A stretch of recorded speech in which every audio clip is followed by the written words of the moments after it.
अस्सलाम वालेकुम, मैं हूं दाऊद और मेरे साथ इस टाइम मौजूद हैं अली साहब। बात करेंगे इनसे कि Pakistan 2 ICC T20 world cup में जीते हुए मैच इंडिया से इतना करीब आके हार गया। ये भी मौजूद थे, हम बात भी कर रहे थे, साथ साथ ही बैठे हुए थे, साथ साथ इस मैच को डिस्कस भी कर रहे थे। हमारे सामने पाकिस्तान टीम का सारा सिनेरियो था। हम जिस तरह वो एक आपको पता है टिपिकली फैंस की तरह हम बात कर रहे थे कि यार ये क्यों नहीं कर रहा, ये क्यों नहीं कर रहा। सबसे पहले तो अली साहब आपको वेलकम करता हूं अपने शो में। बहुत बहुत शुक्रिया आप अपने शो में मुझे इनवाइट करने के लिए। दूसरा मैं आपसे पूछूंगा कि पाकिस्तान टीम ये क्या मसला है कि हम जीते हुए मैच हम 2 बार हार चुके हैं 2 इवेंट से। बाय द वे अली ने मौजूद नहीं है, तो ये भी आज मेरे साथ जो है वो अली ही मौजूद है। अली एंड दाऊद शो बिल्कुल, अली एंड दाऊद शो। यार दाऊद देखें, आपने ये सवाल पूछा, मैं इस सवाल का सिर्फ इतना सा जवाब है कि ये लड़के डरते हैं। सेल्फ डाउट है इन लड़कों के दिमाग में, फियर ऑफ फेलियर है। बेसिक क्रिकेट की गलतियां, या तो ये हो ना कि कल 180 की चेज होती है, आप 180 की ऊपर 180 चेज कर रहे होते, आपके स्किल्स का प्रॉब्लम आ जाता कि आपको छक्के मारने की ज़रूरत है, आप छक्के मारने के कैपेबल नहीं है। लेकिन प्रॉब्लम आपकी टीम के साथ जो मेनली आ रही है वो एक ही प्रॉब्लम है कि आप बेसिक क्रिकेट नहीं खेल पा रहे। कल का जो गेम था इंडिया के खिलाफ, वहां भी आपको रन अ बॉल सिचुएशन थी, आपको 48 बॉलों में 48 रन चाहिए थे, 8 विकेटें आपके हाथ में थी, आपको कुछ नहीं करना था, आपने सिर्फ सिंगल डबल लेना था। हमने अजहर महमूद की भी प्रेस कॉन्फ्रेंस अटेंड की, आपने भी कॉम्बिनेशन का उनसे सवाल पूछा कि क्या अभी तक हम कॉम्बिनेशन नहीं बना सके, उसके ऊपर भी उन्होंने गोलमोल जवाब दिया। मैंने भी उनसे सवाल पूछा क्या फेयर ऑफ फेलियर है, वहाँ उन्होंने फेयर ऑफ फेलियर को ये तो डिनाई कर दिया कि शायद पूरे स्क्वाड में नहीं है, लेकिन वो इंपॉर्टेंट बात जरूर करके चले गए कि इन लड़कों के दिल के अंदर सेल्फ डाउट है। जब आपको अपनी स्किल के ऊपर सेल्फ डाउट होना शुरू हो जाता है तो आप बेसिक क्रिकेट खेलना भूल जाते हैं। लेकिन पाकिस्तान टीम कल जो हारी है वो सिर्फ खेल बल्ले और गेंद का खेल नहीं था, वो था मेंटालिटी का खेल, वो था दिलेरी का खेल, वो था बदमाशी का खेल। इंडिया ने आपके ऊपर की है बदमाशी, इंडिया ने आपके ऊपर खेली है दिलेर क्रिकेट। उन्होंने आखिरी बॉल तक हार नहीं मानी। वो क्रिकेट के लिए हम कहते हैं ना कि क्रिकेट का गेम तब तक खत्म नहीं होता जब तक आखिरी बॉल फेंकी ना जाए। इंडिया ने वो कल करके दिखाया कि जब तक आखिरी बॉल फेंकी ना गई इंडिया ने हार नहीं मानी। आपके लड़के यूएसए के खिलाफ भी जब वो डिफेंड कर रहे थे तो 20 ओवर की चेज में 10 ओवर में वो उनके हाथ पांव फूल गए थे और वो आधी मूवमेंट के ऊपर ही, आधी गेम में ही अपने हार मान के बैठ गए थे। और इवेंचुअली आप एक दफा यूएसए से नहीं, एक ही गेम में आप 2 दफा यूएसए से हारे, पहले एक मैच में फिर सुपर ओवर में। और इंडिया के खिलाफ भी यही हुआ कि आप शायद ओवर कॉन्फिडेंट हो गए कि ये गेम हमारे हक के अंदर है। पाकिस्तान टीम सिर्फ अपने फैंस को नहीं, अपने जर्नलिस्ट को नहीं, अपने मुल्क को नहीं, सबको शर्मिंदा कर रही है, अपने आप को भी शर्मिंदा कर रही है। और अब वो वक्त आ चुका है कि टीम पाकिस्तान के लिए टफ डिसीजंस लिए जाएं, ऑपरेशन क्लीन अप किया जाए। और जो पाकिस्तान क्रिकेट बोर्ड है उनको इस बार अब ये कदम उठाना पड़ेगा कि जहां बाबर आजम की बात करते हैं, रिजवान की बात करते हैं, इफ्तिखार की बात करते हैं, शादाब की बात करते हैं, हारिस रऊफ की बात करते हैं, इनको बताना पड़ेगा कि ये है दरवाजा और इस दरवाजे से बाहर निकलिए और दूसरा दरवाजा है डोमेस्टिक क्रिकेट का, वहां जाइए, अपने आप को T20 के काबिल बनाइए और फिर पाकिस्तान को आकर रिप्रेजेंट कीजिए। अच्छा अली भाई, दूसरा मैं ये बात करूंगा आपसे कि अगर हम बॉलिंग की बात करते हैं, इंडियन बॉलिंग अगर आप देखें और पाकिस्तान की बॉलिंग की बात करें, हम अपनी बॉलिंग को बहुत हाईली रेट करते हैं। लेकिन जैसे कल हमने मैच देखा और जसप्रीत बुमराह ने बॉल डाली और इंडिया ने ऐसा बॉलिंग यूनिट अपनी आप का, ऐसा कंप्लीट बॉलिंग यूनिट उन्होंने 119 रन डिफेंड कर दिया। आपको नहीं लगता कि खाली हमने तो अपनी बॉलिंग का खाली बस वो चूरा नहीं बेचा हुआ, एक हवा ही बनाया हुआ कि भाई हमारी बॉलिंग ये तो हमारी बॉलिंग वो। आपको लगता है कि पाकिस्तान का जो पेस बॉलिंग अटैक है, 4 फास्ट बॉलर हैं और बाकी जो हमारी टीम है उसमें एक भी बॉलर बुमराह के लेवल का compete कर सकता है? माजरत के साथ हम हाइप ज़्यादा करते हैं और हमारी जो वो कहते हैं ना कि शोर शराबा ज़्यादा है, लेकिन जब मुसीबत पड़ती है तो कोई आगे नहीं आता। मैंने कुछ दिन पहले एक कंटेंट किया था और उसमें मैंने ये लिखा था कि ये रैंक प्लेयर्स की एक यतीम टीम है। पाकिस्तान टीम एक यतीम टीम इसलिए है कि पाकिस्तान को अगर आप देखिए कि 2023 से लेके पिछले 1 साल में अगर आप T20 इंटरनेशनल के नंबर्स निकालिए तो टॉप पे आपको नजर आएंगे मोहम्मद बाबर आजम, मोस्ट रन्स की बात कर रहा हूँ, सेकंड पे है रिजवान, तीसरे नंबर पे है फखर जमान। अगर आप बॉलर्स की लिस्ट में डालेंगे तो सबसे टॉप पे आएंगे शाहिनशाह अफरीदी, चौथे नंबर पे आएंगे चौथे नंबर पे आएंगे अब्बास अफरीदी और 7वें नंबर पे आएंगे हारिस रऊफ। आपके लड़के 2023 से लेकर 2024 तक जितने भी इंटरनेशनल T20 क्रिकेट खेली गई है इसमें टॉप परफॉर्मर्स है, लेकिन आपकी टीम 7वें नंबर की है। आपका प्रॉब्लम यह है कि आप इंडिविजुअल ग्लोरी के पीछे भागते हैं। आपने सोशल मीडिया पे भी देखा होगा कि जी बाबर आजम यूएसए के खिलाफ तो हार गए, लेकिन बाबर आजम ने बड़ी सेंसिबल नॉक खेली। कौन सी सेंसिबल नॉक खेली? आप रन बॉल खेल नहीं पाए, आप 102 का स्ट्राइक रेट से आउट होके जा रहे हैं और आप अपनी टीम को फंसवा के जा रहे हैं। दूसरी तरफ बाबर आजम के साथ साथ मोहम्मद रिजवान, एक सांस में दोनों के नाम लिए जाते हैं, बाबर रिजवान।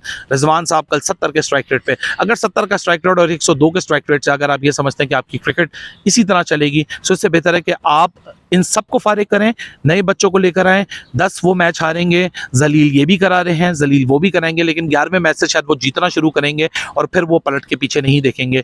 दूसरी तरफ आपकी क्रिकेट का या पाकिस्तानी क्रिकेट का, जिस तरह आपने बोला कि जसप्रीत बुमराह उन्होंने जान डाली, वो गेम अवेयर हैं दाऊद ज़्यादा, वो गेम की सिचुएशन से अपने कॉम्बिनेशंस को इस्तेमाल करना जानते हैं। कल जसप्रीत बुमराह ने प्रेस कॉन्फ्रेंस की, उसने ये बात बोली कि मैं जब 17 या 18वां ओवर करने आया तो मुझे एग्जैक्टली पता था कि ये गेम हमारे हाथ से चला जाएगा अगर इस ओवर में मैंने जम के परफॉर्मेंस नहीं की। ये होती है मेंटल टफनेस। मेंटल टफनेस सिर्फ बातें करने से नहीं आती, मेंटल टफनेस के लिए आपको अपने आप को तगड़ा करना पड़ता है। आपके कप्तान बाबर आजम इतने बड़े वो किंग बनते हैं, इतना हाइप उनको मिलती है कि इनसे बेहतर तो प्लेयर आपने पाकिस्तान ने पैदा ही नहीं किया। ये एक फ्रॉड नैरेटिव है, ये घटिया क्रिकेट खेलने वाले आपके जो प्लेयर्स हैं ये फ्रॉड के ऊपर चल रहे हैं। इन्होंने अपनी आवाम को भी पागल बनाया हुआ है और शायद इन्होंने अपने आप को भी पागल बनाया हुआ है, ये बोल बोल के कि जी हम वर्ल्ड बीटर्स हैं। ऐसे बॉलर और ऐसे टॉप रैंक प्लेयर्स का मैं क्या करूं जब जरूरत पड़ती है ये अपने मुल्क को नहीं जितवा पाते। आप 2021 देख लीजिए सेमीफाइनल, आप 2022 देख लीजिए फाइनल, आप 2023 का ओडीआई वर्ल्ड कप देख लीजिए। हर क्रंच मूवमेंट पे, हर क्लच मूवमेंट पे जब आपकी नेशन को, आपकी टीम को जरूरत होती है कि आपका बड़ा खिलाड़ी खड़ा होगा, ये लड़के उसी वक्त हार मानते हैं और उसी वक्त ये फेल होते हैं। दूसरा मैं ऋषभ पंत के हवाले से बात करना चाह रहा था। ऋषभ पंत, वो एक्सीडेंट हो गया, कार एक्सीडेंट, साल से ज्यादा वो टीम इंडिया में नहीं थे और अभी वो इस टीम इंडिया में उन्होंने पहला आप कह लो कि कम बैक किया है। इस वर्ल्ड कप में उनकी सिलेक्शन होगी। रोहित शर्मा ने बोला भी प्रेस कॉन्फ्रेंस में, हम दोनों मौजूद थे, उन्होंने कहा भी कि जब मैंने आईपीएल में इसकी ऋषभ पंत की बैटिंग देखी शुरू में ही, तो मैंने फैसला कर लिया था कि भाई ये जाएगा।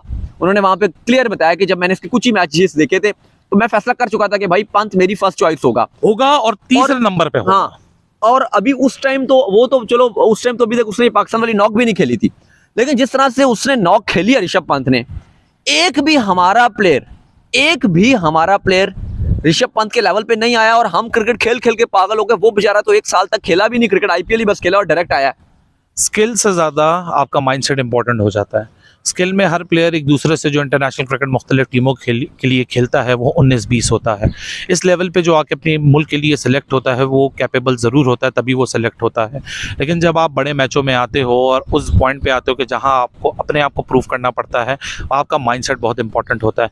ऋषभ पंत ने वापसी के लिए जब वो अपनी इंजरी से वापस उठे, उनकी हड्डियाँ टूटी हुई थी, मल्टीपल फ्रैक्चर्स थे, एक ऐसी उनका एक्सीडेंट हुआ था जहाँ अल्लाह ने उनको दूसरी ज़िंदगी दी। उनकी मतलब एक तरीके से क्रिकेटिंग करियर खत्म होता हुआ नजर आया, लेकिन उस लड़के ने मेहनत की। कल आप सिर्फ ऋषभ पंत को देखो, जिस तरह शुएब अख्तर कहता ना, दिलेरी होनी चाहिए गेम में और बदमाशी होनी चाहिए। कल उसने बदमाशी की है। 11 पे उसका कैच छूटा, 18 पे उसका कैच छूटा, लेकिन वो आपको रन्स मारता रहा। यही ऋषभ पंत के 42 रन्स हैं जिसका डिफरेंस मेन गेम में आपको आया। अगर ऋषभ पंत 42 रन्स ना बनाता तो शायद इंडिया 100 रन भी ना बना पाता और 100 रन को शायद आप चेस कर लेते। देखें, दुनिया में 2 ही टीमें हैं जो कि विनिंग सिचुएशन से गेम में हार सकती हैं, एक है टीम पाकिस्तान और एक है टीम बांग्लादेश। बांग्लादेश का रिजल्ट भी आपके सामने है, 114 की उनको चेज मिली, वो वहां भी गेम हार के चले गए। 109 पे उनकी भी 7 विकेटें गिरी हैं, उनकी भी विकेटें बची हैं। सो दुनिया में यही 2 टीमें हैं। हम इन दोनों टीमों में कॉमन फैक्टर्स क्या हैं? इन दोनों टीमों में इंडिविजुअल स्टार्स हैं। इन दोनों टीमों के अंदर इंडिविजुअल स्टार्स को प्रेस किया जाता है और टीम पाकिस्तान, वहां इंडिया है। आपके पास ना बेंच पे भी बैठा हुआ कंपटीशन देखें, चाहे ऋषभ पंत हो ना, ऋषभ पंत को भी ये बात पता थी कि मेरे पीछे इंस्टेंट रेडी संजू सैमसन बैठा हुआ है, अगर मैंने डिलीवर नहीं किया तो इंडिया ने संजू सैमसन को भी तीसरे नंबर पर ट्राई कर लिया, संजू सैमसन आ जाएगा। जब आप एक के पीछे एक कंपटीशन नहीं लगाते दाऊद, तो यही प्रॉब्लम्स आपके सामने आती हैं और एक दफा नहीं आती, बार बार आती हैं। आप आयरलैंड से हारे, आप न्यूजीलैंड की दोनों डी टीमों से हारे, आप इंग्लैंड से हारे, ये महज इत्तेफाक नहीं है। वो कहा जाता है ना कि पाकिस्तान इज अनप्रेडिक्टेबल टीम। मैं ये कहता हूँ Pakistan is a predictable team, क्योंकि पाकिस्तान के लिए वो वक्त दूर नहीं है कि पाकिस्तान को अब मिनट्स के साथ काउंट किया जाएगा on the basis of performance, और यही आपकी हकीकत है और यही आपका सच है। अच्छा, अगर आप T20 वर्ल्ड कप की कैंपेन की बात करें, पाकिस्तान की लगभग 90 से 95% तो कैंपेन नजर आ रही है कि एंड है, क्योंकि अब पाकिस्तान डिपेंड ये कर रहा है कि यूएसए के 2 मैच हैं, एक इंडिया से खेलना है, एक आयरलैंड के साथ खेलना है, और पाकिस्तान ने भी अपने 2 मैच खेलने हैं, एक कनाडा से खेलना है और एक पाकिस्तान ने आयरलैंड से खेलना है। दोनों में से ये 2 मैच और वो 2 मैच, ये टोटल 4 मैच हैं जो पाकिस्तान को देखने हैं। अब पाकिस्तान इन चारों मैचेस में से, पाकिस्तान के ये 2 मैच हो गए और वो यूएसए के 2 मैच हो गए, या तो यूएसए जीत गया, या यूएसए के किसी मैच में बारिश हो गई, या पाकिस्तान के किसी मैच में बारिश हो गई, तो वर्ल्ड कप एंड। क्योंकि 1 पॉइंट यूएसए को चाहिए कि वो आगे जाने के लिए, या वो चाहते हैं कि जो पाकिस्तान के 4 पॉइंट पाकिस्तान को मिल सकते हैं आगे, पाकिस्तान का उनमें से 1 पॉइंट कम हो जाए तो पाकिस्तान बाहर। यानी कि अगर आप प्रोबेबिलिटी निकालते हो तो उसमें पाकिस्तान की जो रेशो है वो बहुत ही कम नजर आ रही है। यानी कि बस सब चीजें आपके साथ हो जाएं तभी आप जा सकते हो अगले राउंड में। मेरा आपसे सवाल ये है कि अगर पाकिस्तान यहाँ पे वर्ल्ड कप का एग्जिट हो जाता है, जिसका 95% चांस है, हम तो दुआ कर रहे हैं किसी तरह मुआवजा कोई हो जाए, हुआ था मुआवजे पास में भी हुए हैं, लेकिन आप मुझे बताएं कि हम बड़ा कंपैरिजन करते हैं बाबर आजम, विराट कोहली। बाबर आजम क्यों कप्तानी के पीछे पीछे पीछे चिपके रहते हैं? विक्रांत से आपने भी शो किया था, वीडियो किया था, मैंने भी उनके साथ किया था, उन्होंने एक बात भी की, वो यही बात कर रहे थे कि भाई बाबर को कप्तानी नहीं लेनी चाहिए थी। मैं आपसे ये पूछना चाह रहा हूं कि हम बाबर और विराट का बहुत कंपैरिजन करते हैं, इतने बुरा हाल हो गया हमारा, लेकिन बाबर आजम फिर भी कप्तानी के पीछे जाते हैं, और विराट कोहली ने तो खुद कप्तानी छोड़ दी, टेस्ट की 20 से इसके पीछे पड़ा हुआ था। सबसे पहली बात, बाबर आजम विराट कोहली के करीब भी नहीं भटकता। बाबर आजम को डे 1 से ही विराट कोहली से कंपेयर करना बेवकूफ़ी थी। मतलब ये पाकिस्तानी मीडिया का भी आप ब्लेम करेंगे ना कि हमने जो बहुत ओवर हाइप यहाँ पे पाकिस्तान मीडिया में, यहाँ पे जो कुछ paid so called paid journalist हैं उन्होंने मिला और ट्विटर और सोशल मीडिया में, और हम अभी बल्कि इवन ऑफ द कैमरा भी हम ये बात कर रहे होते हैं। मैं किसी को पेट का इल्जाम तो नहीं लगाता, क्योंकि मैं कबर का हाल, ट्विटर ये सब बात आपकी मैं ठीक है, मैं उसी पे आ रहा हूँ कि कबर का हाल मुर्दे को पता होता है। मैं किसी के ऊपर पेट का इल्जाम नहीं लगा सकता, मैं किसी को ये नहीं बोल सकता कि कोई किसी से किकबैक ले रहा है। लेकिन आपकी बात बिल्कुल यहाँ 100% दुरुस्त है कि यहाँ जो सोशल मीडिया पे एक नैरेटिव बनाया गया कि बाबर आजम से बड़ा तो कोई खिलाड़ी पाकिस्तान ने आज तक पैदा ही नहीं किया। देखिए, मैंने भी थोड़ी देर पहले बात की, घटिया क्रिकेट तभी खेली जाती है जब फ्रॉड प्लेयर्स आपके लिए फ्रॉड नैरेटिव बनाए जाते हैं। आप बाबर आजम बात करते हैं, मैंने 2021 का सेमीफाइनल खिलवाया एज अ कप्तान। बाबर आजम ने 34 बॉलों में 39 रन बनाए थे। बाबर आजम बोलते हैं कि मैंने आपके लिए 2022 का वर्ल्ड कप फाइनल खेला। 2022 के वर्ल्ड कप फाइनल में बाबर आजम ने 30-32 रन बनाए थे 28 गेंदों में। वहाँ भी उनका ऐसे ही 110-108 का स्ट्राइक था। मैं तो चले वर्ल्ड इवेंट्स की बात कर रहा हूँ, एशिया कप और वो सारे बड़े जो सीरीज है वो एक अपनी जगह है। बाबर आजम ने सिर्फ बड़े मैचों के अंदर पाकिस्तान के लिए पाकिस्तान को डिसअपॉइंट किया है। उन्होंने जो भी मैचेस में परफॉर्म किया या तो वो बायलैटरल्स हैं और उन्होंने अपने रन जोड़े हैं। बाबर आजम को विराट कोहली से कंपेयर करना एक सबसे बड़ी बेवकूफ़ी थी। विराट कोहली भी हमारे सामने आए अंडर 19 से, विराट कोहली का हमने पूरा करियर देखा। विराट कोहली ने जिस तरह अपने ऊपर मेहनत की, दुनिया आज उसकी एग्जाम्पल देती है। हम जिस मुल्क में खड़े हुए हैं, इस मुल्क का नाम है United states of America. United states of America के अंदर 2026 का ओलंपिक्स होने वाला है, 2028 का ओलंपिक्स होने वाला है, और इस मुल्क के अंदर लॉस एंजलिस एक स्टेट है जहाँ वो ओलंपिक खेला जाएगा। कितनी बड़ी बात है कि ओलंपिक में 100 साल बाद क्रिकेट की वापसी हुई है, सिर्फ एक नाम के ऊपर, उस बंदे का नाम है विराट कोहली। बाबर आजम उसके करीब भी नहीं भटकते। बाबर आजम को तो अपने आप को लकी ये फील करना चाहिए कि एक सांस में लोग विराट और बाबर का नाम लेते हैं। बाबर ने किया क्या? बाबर ने कौन सा आपको ऑस्ट्रेलिया के खिलाफ जितवाया? बाबर ने कौन सी आपको बड़ी बायलैटरल जितवाई? बाबर ने कौन सा 5 साल के लिए आपको कंसेक्यूटिव टेस्ट के अंदर नंबर 1 रखा? बाबर आजम की अचीवमेंट में अपनी जाती इंडिविजुअल परफॉर्मेंसेस और माइलस्टोन के अलावा है क्या? और अभी आपने बात की ना कि कप्तानी क्यों वापस ली, ये वही लोग वापस लेते हैं जिनको पावर हंगरी होते हैं, जिनको पावर की भूख होती है। बाबर आजम ने एक सीरीज़ इंतज़ार नहीं की, और एक सीरीज़ बाद जैसे ही उनको झूठे मुँह किसी ने पूछा कि जी कप्तान बनना है, वो वक्त से पहले तैयार थे। बाबर आजम के लोग कहते हैं कि डिफेंडर क्लब कहते हैं कि जी बाबर आजम प्रिंसिपल पे सौदा नहीं करते, वो ये भी झूठ कहते हैं। बाबर आजम को ज़का शरीफ ने बोला एक फॉर्मेट छोड़ें, 2 फॉर्मेट की कप्तानी रखें। बाबर आजम अपना रिज़ाइन लेके गए थे उस मीटिंग से पहले कि ये लें जी रिज़ाइन, मैं तो 2 फॉर्मेट की नहीं, मैं तो करूँगा तो 3 फॉर्मेट की कप्तानी करूँगा, ये मेरा प्रिंसिपल स्टैंड है। उन्होंने 1.5-2 महीने बाद अपने प्रिंसिपल स्टैंड पे सौदा कर लिया, और अपने प्रिंसिपल स्टैंड के ऊपर वो 2 फॉर्मेट की कप्तानी लेने के लिए तैयार हो गए। ये सारी चीज़ें यही इंडिकेट करती हैं कि बाबर आजम को सिर्फ पावर चाहिए, और उनको लगता है कि मैं कप्तान रहूँगा तो सारी चीज़ें मेरे हाथ में रहेंगी। ये इनसिक्योरिटी है दाऊद। जब आपके दिल में इनसिक्योरिटी होती है ना, तो यही होता है। और इनसिक्योरिटी ये देखें कड़ियों से कड़ियाँ मिलती हैं। You need to connect the dots to get to a complete picture. 2022 के वर्ल्ड कप फाइनल आपने जरूर खेला। मैं आपसे सवाल पूछूंगा, पाकिस्तान का मोस्ट हाईएस्ट रन स्कोरर कौन था? कौन से वर्ल्ड कप की बात कर रहे हैं? 2022 का वर्ल्ड कप पाकिस्तान ने फाइनल खेला। पाकिस्तान का टॉप स्कोरर कौन था? बाबर ही थे। नहीं जी, शान मसूद थे। पाकिस्तान शान मसूद थे। पाकिस्तान के लिए उस पूरे टूर्नामेंट के अंदर सबसे इंप्रेसिव और एग्रेसिव बैटर और दिलेर बैटर आपको कौन दिखा? नहीं, उसमें आप शान का कहेंगे, लेकिन शान के अलावा भी अगर आप मैं देखें, उसी पे आ रहा हूँ, मैं आपको नैरेटिव देता हूँ। हाँ शान टॉप स्कोरर था। हम ठीक है। रैंक्स की बात करते हैं ना, बाबर आजम पे हम जब भी बात करते हैं हम नंबर्स के ऊपर बात रखते हैं कि जी बाबर के नंबर्स हैं। 2022 का वर्ल्ड कप फाइनल आपने खेला, उस पूरी कैंपेन में आपका जो हाईएस्ट स्कोरर था उसका नाम था शान मसूद। आपने उस पूरे वर्ल्ड कप में जो आपको सबसे दिलेर बल्लेबाज देखा, मोहम्मद हारिस। 2022 के वर्ल्ड कप फाइनल के बाद हारिस और शान किधर गए? उनको खूबसूरती अच्छा, से शान और बड़ी का- खामोशी से शान कटाया का इसलिए मेरा- गया क्योंकि देखिए शान के ऊपर क्रिटिसिज्म अपनी हाँ, जगह, उसका पॉइंट मेरा लेकिन कहना है मैं कि जो बाबर रिजवान के साथ वो तीसरा मेरे ख्याल मैं से वो एग्जैक्टली नहीं उसी पे आ रहा हूँ, मैं उसी पे आ रहा हूँ। बिल्कुल आपकी बात 100% दुरुस्त है, वो नहीं खेल सकता। शान आपका टॉप स्कोरर था, हाँ। हारिस आपका सबसे अग्रेसिव बल्लेबाज था। बहुत खामोशी से सियासत खेल के उनको साइड में किया गया क्योंकि शान मसूद डायरेक्ट थ्रेट थे बाबर आजम की और मोहम्मद हारिस डायरेक्ट थ्रेट थे मोहम्मद रिजवान की।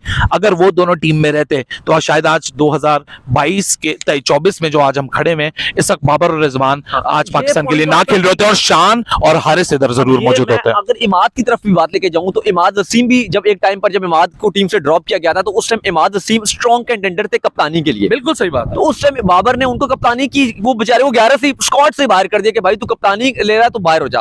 तो बहरहाल बहुत शुक्रिया अली भाई, आपने टाइम निकाला और अभी हम प्रेस कॉन्फ्रेंस यहाँ पर अटेंड करने के लिए आए हुए थे। पाकिस्तान टीम की तो प्रैक्टिस होती नहीं है, वो तो एक बार टोटल प्रैक्टिस करने के लिए आए हैं। उनसे ज़्यादा तो ये नासो स्टेडियम और ये जो प्रैक्टिस की जो चीज़ें हैं वो सब हमने ज़्यादा विजिट किया, तो बहुत शुक्रिया।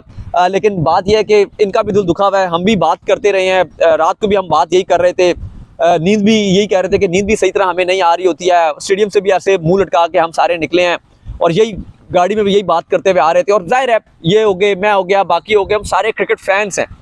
एट द एंड हम क्रिकेट फैंस हैं और जब पाकिस्तान हारता है, और चलो हार जाओ हमें पता है, ये भी बात ये मानते हैं, मैं भी मानता हूँ, हमने भी क्रिकेट खेली हुई है, हम अज्यूम करते हैं बात कि ठीक है हार जीत होती है।